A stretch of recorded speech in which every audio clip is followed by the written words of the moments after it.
26 March 2025 Reddit पे ARG सब Reddit में एक पोस्ट आया। A wild ARG appeared and it's breaking my brain. अब इस पोस्ट को 56 अपवोट्स मिले, 87 कमेंट्स आए और उस दिन इंटरनेट का एक स्पेसिफिक हिस्सा एक ऐसे रैबिट होल में घुस गया जिसका दूसरा एंड अभी तक कोई भी नहीं ढूंढ पाया है।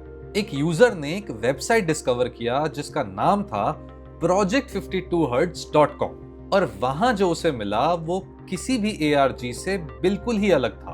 अब ARG का मतलब होता है ऑल्टरनेट रियलिटी गेम। ये एक ऐसा जॉनरा है जहां रियल वर्ल्ड क्लूज, वेबसाइट्स और पजल्स एक फिक्शनल या मिस्टीरियस नैरेटिव के साथ मिक्स हो जाते हैं। लेकिन प्रोजेक्ट 52 हर्ट्ज में जो डिफिकल्टी लेवल है वो कुछ और ही है। Cryptography, audio steganography, chess theory, machine learning. ये कोई सिंपल सी ट्रेजर हंटिंग वेबसाइट नहीं थी। ये one of the most elaborate puzzle experiences में से एक था।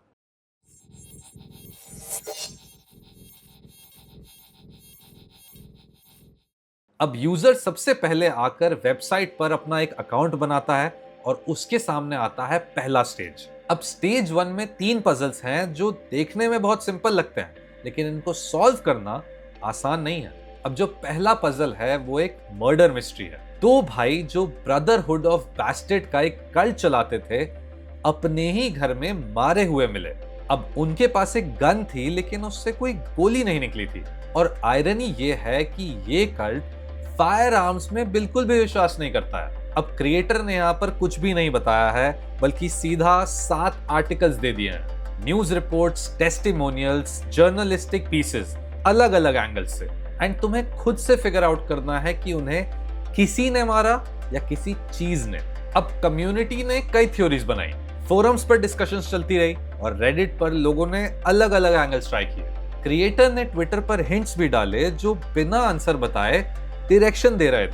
एंड फिर इवेंचुअली बहुत सारी रिसर्च के बाद आंसर एक ऐसी जगह से निकला जहां किसी ने सोचा भी नहीं था, एक साइंटिफिक कॉन्सेप्ट में। अब यह आंसर सीधा तो है, लेकिन सीधा ढूंढना किसी को नहीं आया। अब पजल को डिस्कवर किए हुए सिर्फ एक ही हफ्ता हुआ था और अचानक से सारे प्लेयर्स को एक मेल आया। टर्न्स आउट कि प्रोजेक्ट 52 हर्ट्ज सिर्फ एक फन पजल नहीं है, इसके पीछे एक एक्चुअल रिवॉर्ड है, रियल मनी, जो उस इंसान का वेट कर रही है जो इसे कंप्लीट करे। ये डिटेल कम्युनिटी के लिए एक टर्निंग पॉइंट बन गया, क्योंकि अब बात सिर्फ क्यूरियोसिटी की नहीं थी, अब इसमें स्टेक्स भी थे। एंड फिर आता है दूसरा पजल, एक विंटेज टाइपराइटर स्क्रीन कुछ फेडेड टेक्स्ट के साथ। अब इसमें काम बहुत ही सिंपल लगता है कि जो सामने लिखा है उसे टाइप करो, लेकिन कुछ ही देर में समझ में आता है कि ये कोई नॉर्मल टाइपिंग टेस्ट नहीं है, क्योंकि कितना भी कर लो कोई भी प्रोग्रेस नहीं होती। एंड फिर लोगों ने अलग अलग स्पीड्स पर टाइप करना शुरू किया। अब जब कोई 80 वर्ड्स पर मिनट पर टाइप करता तो स्टोरी का अगला हिस्सा रिवील होता, 120 वर्ड्स पर मिनट पर तीसरा पैराग्राफ। लेकिन इन सारे पैराग्राफ्स में एक सटल क्लू छुपा था। असली जवाब तभी मिलेगा जब तुम एक ऐसी स्पीड पर टाइप करोगे जो कोई भी ह्यूमन फिजिकली नहीं कर सकता। तो लोगों ने क्या किया, उन्होंने एक प्रोग्राम लिखा जो अलग अलग स्पीड्स पर टाइप करता था। अब जब करेक्ट स्पीड मिला तो एक नया विंडो ओपन हुआ जहां पर एक प्रोग्राम रन होता है जो हर बार रन करने पे एक पासवर्ड देता है और यूजर को पता करना है कि कौन सा पासवर्ड सही है। एंड फिर आता है तीसरा पजल जो शुरू होता है एक QR कोड से, लेकिन स्कैन करने पर कुछ खुलता नहीं है। अब कम्युनिटी ने जब कोड की इंटरनल स्ट्रक्चर एग्जामिन की तब पता चला कि इसका मास्किंग पैटर्न टैम्पर किया गया है। पैटर्न 6 की जगह पैटर्न 0 यूज किया गया है। अब रिवर्सिंग दैट, जब सही पैटर्न रिस्टोर हुआ तब जाकर ये QR कोड स्कैन हुआ और ले गया जापान के एक स्पेसिफिक लोकेशन पे। वो जगह है डेंसू का हेडक्वार्टर्स, QR कोड का बर्थ प्लेस। एंड यहां पर क्रिएटर का हिंट था, seek the name of the way. अब उस बिल्डिंग की बाहर की रोड का नाम है रूट 282। वो नाम एक वेबसाइट पर ले गया, root282.com, जहां से एक रेडिट पेज मिला और वहां से एक स्प्रेडशीट मिली। तो लोगों ने एक प्रोग्राम लिखा और अलग अलग स्पीड्स पर टेस्ट किया। एंड जब लोगों ने स्प्रेडशीट को ध्यान से देखा तब जाकर उन्हें मिला आंसर तीसरे पजल का। लेकिन अब यहां तक आप सोच रहे होंगे कि बहुत ज्यादा मेहनत हो चुकी है एंड आंसर बस सामने ही होगा, लेकिन नहीं, ये तो सिर्फ वार्म अप था। जब थोड़े यूजर्स पजल सॉल्व करने में लग गए थे तो कुछ यूजर्स थे जिनको ये पता करना था कि ये लेजिट है या नहीं, ये प्राइज मनी सच में एग्जिस्ट करती है या कोई प्रैंक कर रहा है। तो इस छोटे से ग्रुप ने वेबसाइट को हर तरीके से इन्वेस्टिगेट किया। डोमेन ओनर, कोड में क्लूज, नेटवर्क आईपीज, लेकिन क्रिएटर 2 कदम आगे निकला और कोई भी नहीं पता कर पाया कि इसके पीछे असल में कौन है। तभी एनालिटिक्स इंडिया मैगजीन ने इस पजल को कवर किया। एक मेन स्ट्रीम पब्लिकेशन का इस टाइम पर इस पजल को कवर करना अपने में ही बता रहा था कि ये चीज अब सिर्फ नीश रेडिट कम्युनिटीज में नहीं, बाहर भी निकल रही थी। लोग इसे सीरियसली ले रहे थे और जो भी इसका क्रिएटर है उसके पास क्लियरली रिसोर्सेज हैं, इंटेंट है और एक बहुत ही स्पेसिफिक विजन है कि ये चीज कैसी होनी चाहिए। और फिर आता है स्टेज 2।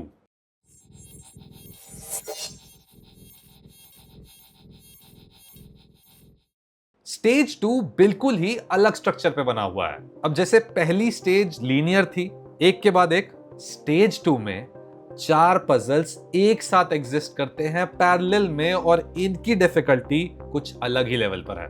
पजल 4 का नाम है द डांस और इसका क्लू है the collider is primed, there is a hex for everything and a scientific phenomenon waiting to unfold. इस पजल में पहला काम था कि एक फोल्डर खोलो जिसमें 30 से भी ज्यादा इमेजेस हैं। कुछ ओपन होती हैं, कुछ नहीं होती और देखने में इनके बीच में कोई भी कनेक्शन नहीं था। लेकिन इन इमेजेस में से 2 एक दूसरे से कोलाइड करती हैं। मतलब टेक्निकली दोनों का MD5 हैश सेम था।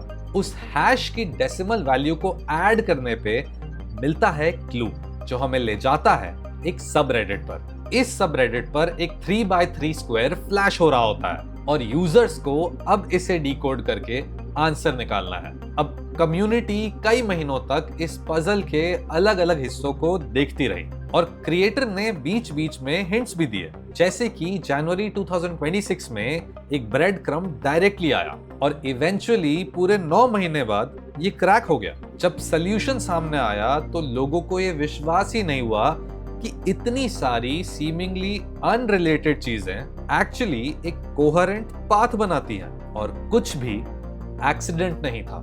पजल 5 का नाम है द क्रॉसओवर और ये अभी भी अनसॉल्व्ड है। इस पजल का स्ट्रक्चर 3 पार्ट्स में है। सामने आता है एक वर्ल्ड मैप और एक 8x8 का ग्रिड एंड जब तुम स्पेसिफिक कंट्रीज पर क्लिक करते हो तो ग्रिड के अलग अलग कॉलम्स रिवील होने लगते हैं एंड देखते ही देखते क्रॉसवर्ड शेप बन जाता है। अब जब ये क्रॉसवर्ड कंप्लीट होती है तो कुछ टाइल्स रह जाती हैं और कुछ फेड हो जाती हैं। ये टाइल्स लेटर्स हैं और कनेक्शन ये है कि हर लेटर का मतलब उस कंट्री की लैंग्वेज में एक चेस पीस है।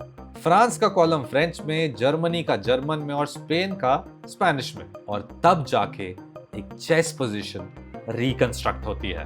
वो पोजीशन 1978 के चेस वर्ल्ड चैंपियनशिप से है। कार्पोव और कोर्चनॉय के बीच एक लेजेंडरी मैच जो अपनी साइकोलॉजिकल वॉरफेयर के लिए उतना ही फेमस है जितना उस दिन उस चेस बोर्ड पर लड़ाई के लिए। क्रिएटर ने स्पेसिफिकली उस गेम का एक स्पेसिफिक मोमेंट चूज किया, साइड्स को रिवर्स किया और क्लू दिया नो वे आउट, और मकसद था चेकमेट इन 2 मूव्स ढूंढना। अब इसके बाद कम्युनिटी ने कई सीक्वेंसेस ट्राई किए लेकिन कोई भी एक्सेप्ट नहीं हुआ।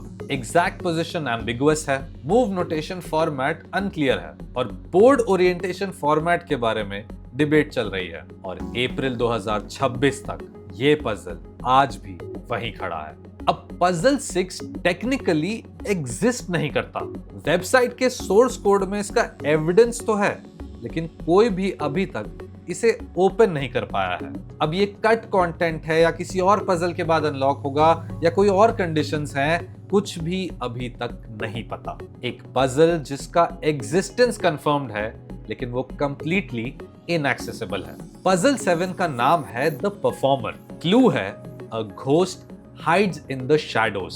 अब इस पजल में दो फाइल्स मिलती हैं। पहली फाइल एक पाइथन स्क्रिप्ट है जो गूगल करने पे एक popular open source AI repository से मैच करती है, एक लैंग्वेज मॉडल ट्रेनिंग फ्रेमवर्क। दूसरी फाइल एक टोकेनाइजेशन फाइल है जो बता रही है कि क्रिएटर ने किसी सीक्रेट अननोन डेटा सेट पे एक एआई मॉडल ट्रेन किया है और तुम्हें एसेंशियली वो मॉडल लोकेट करना है, स्क्रिप्ट रन करनी है और आउटपुट को डिकोड करना है। एंड क्रिएटर ने यहां पर भी ब्रेड क्रम्स छोड़े हैं। उस डेडिकेटेड पेज पर क्लूज हैं और कम्युनिटी ने सोर्स कोड में कुछ वर्ड्स ढूंढे हैं जो आंसर फॉर्मेट की तरफ पॉइंट करते हैं, लेकिन पूरी पिक्चर अभी भी क्लियर नहीं है।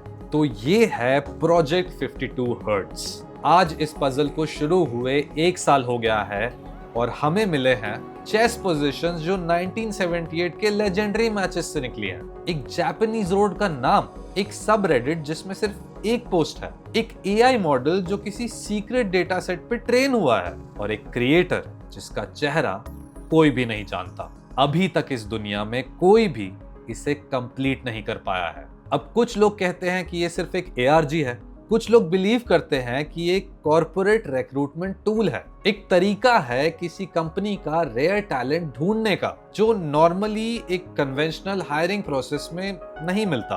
अगर आपको लगता है कि आप वो इंसान हो तो अभी के अभी project52hertz.com पर जाओ, अकाउंट बनाओ और इस पजल को खत्म करो। और फाइनली मैं बस यही कहना चाहूंगा कि लेट्स सी ये हंट हमें कहां पहुंचाता है, क्योंकि अभी तक प्रोजेक्ट 52 हर्ट्ज का सिग्नल सिर्फ खामोशी में जा रहा है।